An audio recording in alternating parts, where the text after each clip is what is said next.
Halo rekan-rekan trader semua, selamat pagi. Lama nggak jumpa ya? Iya, saya masih repot di dunia real.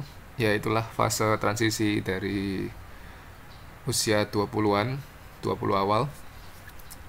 Saya tetap trading, daily dan swing trading. Tapi saya jujur tidak sempat membuat video, tidak sempat ngedit video, apalagi menguploadnya juga. Tapi saya tetap membuat yang namanya jurnal trading, bagaimana saya entry dan bagaimana saya exit. Oke. Dan pagi ini saya menemukan setup yang bagus di Euro GPY, dan ya, for your information FYI, saya pribadi maksimal hanya entry itu 2 pair. Kenapa? Yang pertama adalah biar saya bisa fokus.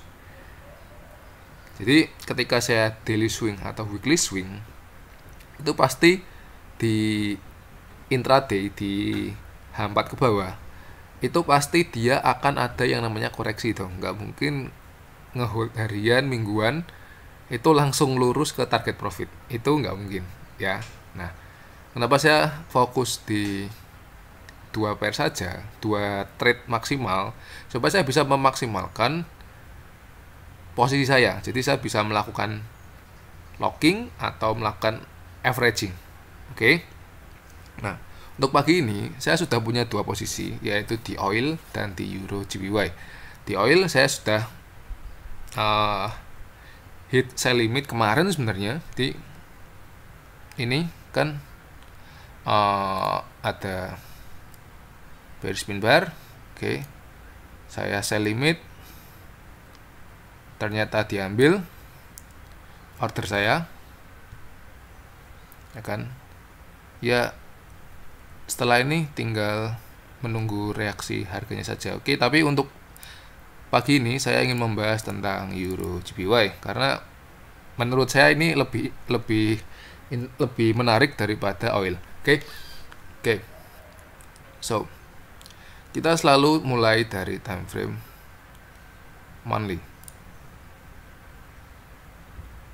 Oke. Nah, bisa dilihat time frame monthly dia membuat pola higher high, higher low, higher high, dan higher low. Oke. Nah, dan di sini di time frame monthly dia ada support. Lalu dia break bawah.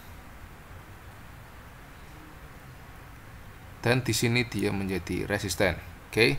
Sangat clear bahwa ini adalah area sell di time frame monthly. Oke. Lalu kita zoom in lagi di time frame weekly. Oke. Kita bisa lihat ini tadi resisten dari time frame monthly. Oke. As you can see, ini ada swing low dan membuat lower low. Oke, yang menarik adalah di sini dia membuat higher high karena ini high menembus high yang ini. Oke, dan di sini dia membuat higher low. Oke, jadi kita bisa berekspektasi bahwa harganya itu akan membuat higher high. Oke, tapi tidak akan semudah itu. Oke, yang namanya harga, apalagi di time frame besar itu nggak akan bisa langsung lurus. Oke, jadi yang misalnya ini di sini ada resisten, ini nggak bisa langsung lurus. Oke, untuk break area ini dia butuh tambahan demand. Oke, yang dimana dia akan membuat lower high di area tengah-tengah sini. Oke, sebelum dia break ke atas. Oke, jadi kita bisa lihat di time frame monthly ini mendekati di area resisten. Di time frame weekly dia harus mencari higher low dulu. Oke. Kita zoom in lagi di time frame yang lebih kecil, time frame daily. Oke. Bisa dilihat dari sejarahnya juga, setiap harga menyentuh ini dia sell off. Oke. Nah, Masalahnya adalah dia sell off membuat lower low karena dia bearish. Oke. Lalu dia menguji lagi, dia sell off lagi. Nah, untuk yang sekarang itu tidak bisa di-compare dengan ini dan ini. Karena apa? Karena dia di sini dia sudah membentuk higher high. Oke, jadi kita nggak bisa berekspektasi banyak untuk melakukan take profit di sini. Oke. Nah, logisnya kalian bisa menggunakan Fibonacci, oke, koreksi, oke, atau jika memang kalian murni price action trader, dilihat strukturnya saja. Di sini di daily ada double bottom break, dan di sini areanya masih kosong, masih belum diambil. Oke, jadi bisa dia hanya ke 30 atau 38,2% atau 50% Fibonacci lalu break high. Oke. Atau dia bisa mengambil neckline dari double bottom di time frame H4, lalu dia baru break high dari time frame weekly. Ini kan juga sama, masih higher low. Jadi ini masih valid. Oke. Nah, dan yang menarik adalah close kemarin, bisa dilihat close kemarin ada candle merah, oke, yang cukup tebal, diikuti volume yang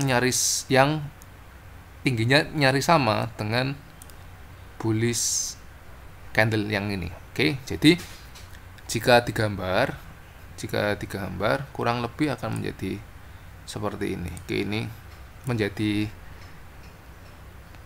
bearish pin bar. Oke, jadi ini bayarnya naik, ya kan,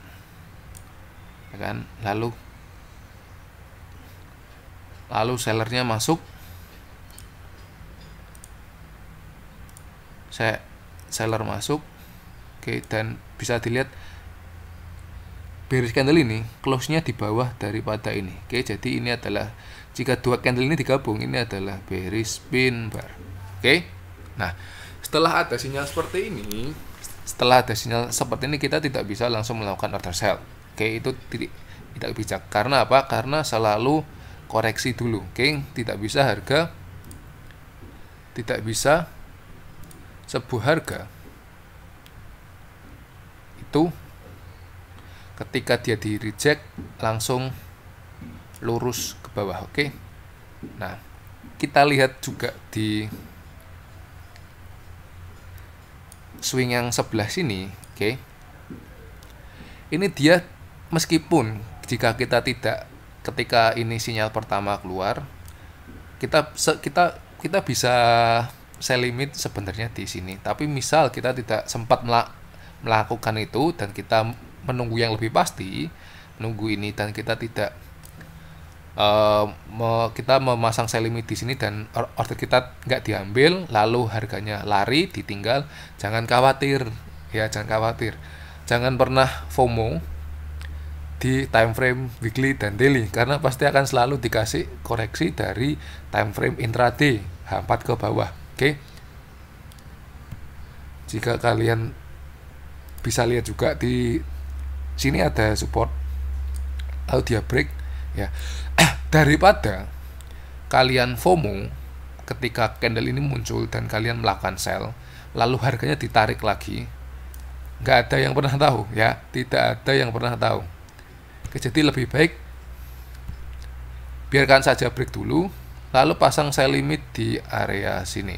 Oke, sebenarnya sama aja kok, ordernya diambil lalu swingnya jalan, ya selisih paling 30 sampai 60 pip, ya. Tapi play-nya tetap sama dengan target yang juga ratusan pip. Oke. Nah, jadi begitu setup Euro JPY saya. Di sini ada bearish engulfing, atau kalau digabung bisa jadi bearish binware. Berarti jika order saya ini diambil, lalu harganya running, itu bagus. Tapi jika jika order saya tidak diambil dan dia break, lalu saya akan memasang sell limit di area sini, karena ini ada daily support, di break lalu dia akan mengambil order sini. Oke. Jadi begitu setup saya, dan saya akan menunjukkan hasilnya jika sudah sampai ke take profit. Oke, see you. Alright guys, jadi Euro JPY saya menyimpulkan bahwa setupnya tidak berhasil. Karena apa? Lihat bearish rejection ini.